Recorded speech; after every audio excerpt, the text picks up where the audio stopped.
It was Isaiah the prophet, whom we heard on the first Sunday of Advent, that told the people of his day that a light would come that would shine in their darkness. For them, it was the darkness of oppression and exile and big warring powers trying to suppress them and take them over. Isaiah repeats again in the first reading today, only now at the end of the book of Isaiah in chapter 60, that the light has come. The light is here.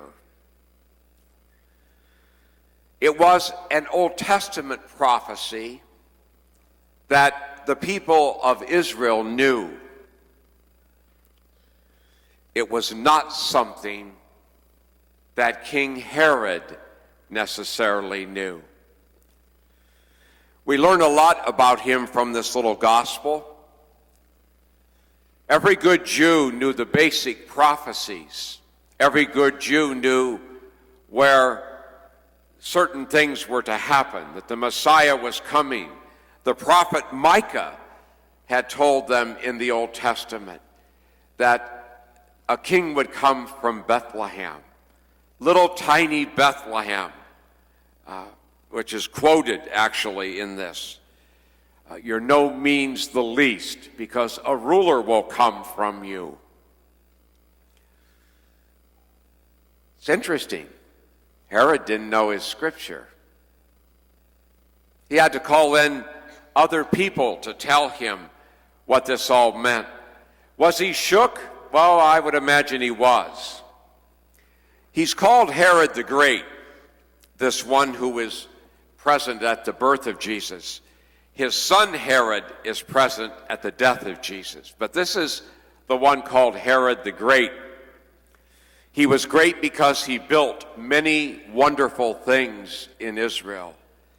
He built Masada, with which most of us, I think, are probably somewhat familiar.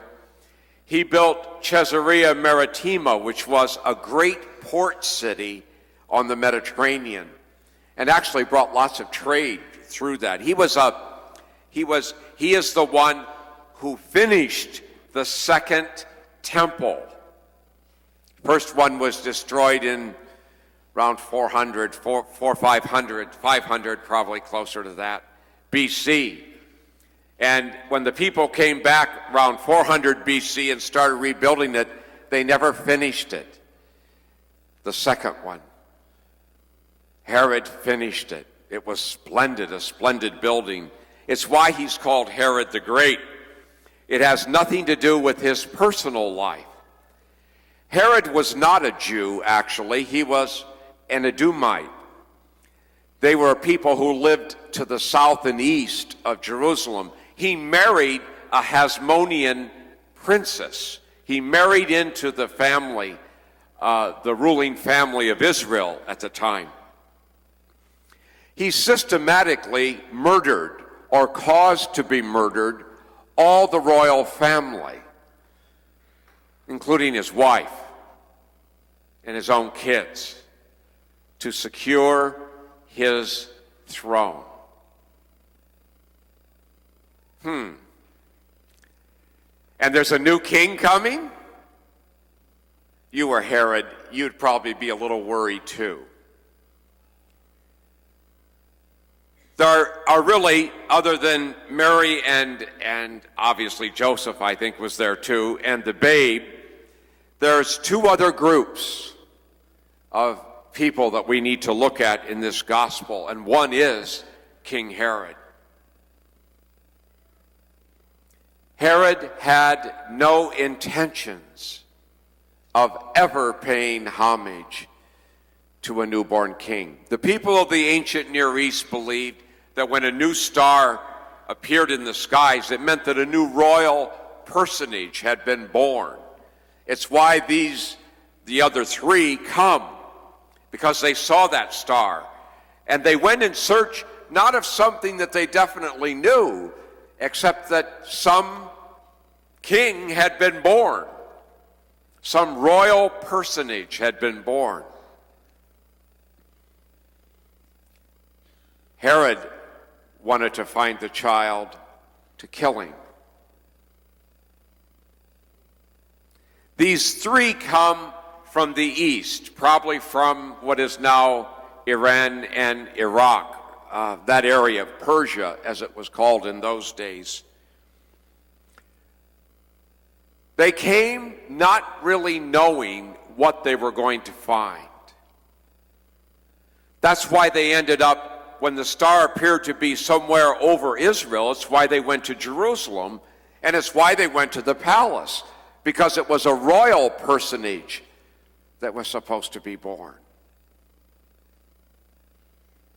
Much to their surprise, they find a small baby infant in a stable in a little village of nothing called Bethlehem. They find a woman, Mary and Joseph, with this babe. Who knows the conversation that happened? We really don't know it. All we know is what we're told in this gospel. They followed a light. And when they encountered this child, it transforms their lives. We don't know anything from the scriptures about them after this, but tradition tells us that the three of them actually joined the early Christian community later and became part of all of this life of Christ and the Christian teachings. And actually, tradition says they actually went out and proclaimed that light, proclaimed him, who he was, with their lives.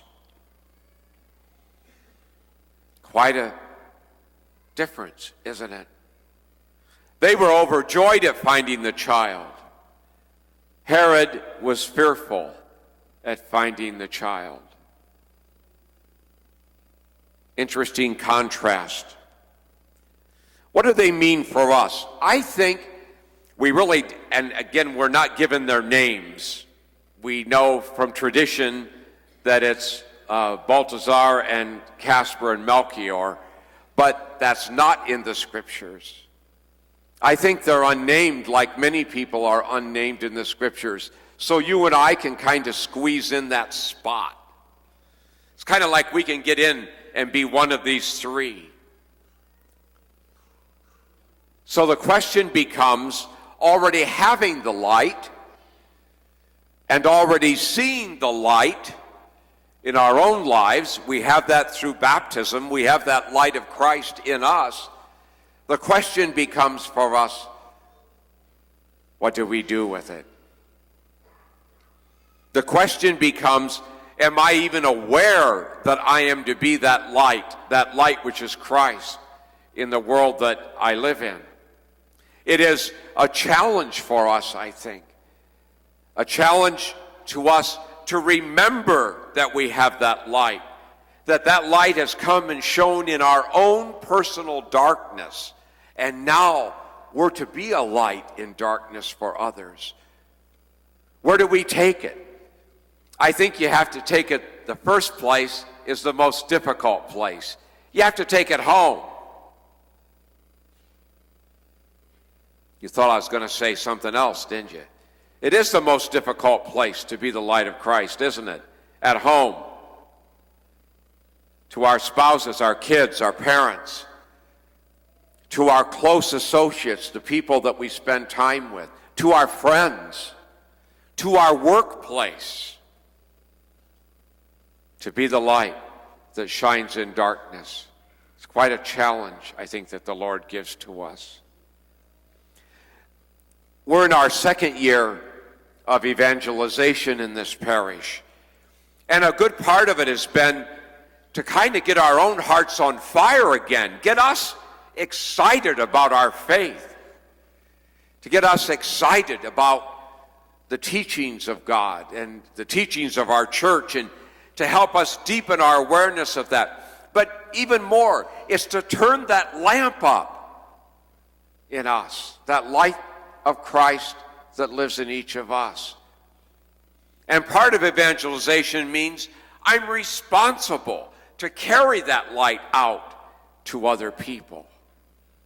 I'm supposed to be one of those lights or lamps or whatever you want to call it, shining in the darkness of this world. We should make a difference. First in the lives of one another, and then in the lives of sometimes of people we don't even know. We're given opportunities all the time to be that light. We're also celebrating this weekend the beginning of a week of national awareness of religious vocations, a week of prayer for more vocations to the church, to priesthood, to religious life, to the diaconate, to lay ministry in the church. It's a time when we reflect on all of that and ask God for that special gift. Some of us are called to be spreaders of that light full time. It is the call from God to us. All of us bear the responsibility, but some are asked to do it in a more full way, I guess you could say, a fuller way. Let's keep that in our prayer this week. Let's ask God for that great gift of religious vocations. There are young men and women in this parish today who are discerning whether they're called to that gift or not. A number of them. And you'll probably hear more about it as the year goes on. It's a great thing, but that responsibility is also all of our responsibility. All of us, at least minimally through prayer, are asked to ask God not only to call, but then that people who receive that call would have a generous heart to respond to it, to say yes. Not necessarily an easy thing in the world in which we live today. Open your hearts. If God's calling you, that's what he wants you to do. Spread that light. If he's not calling you personally, then he's calling you to be an encouragement and a support for others that he is calling. Let's open our hearts to this light, this Christ our light, this star who came so long ago in Bethlehem. Let's let our lives proclaim to everyone that we believe in him.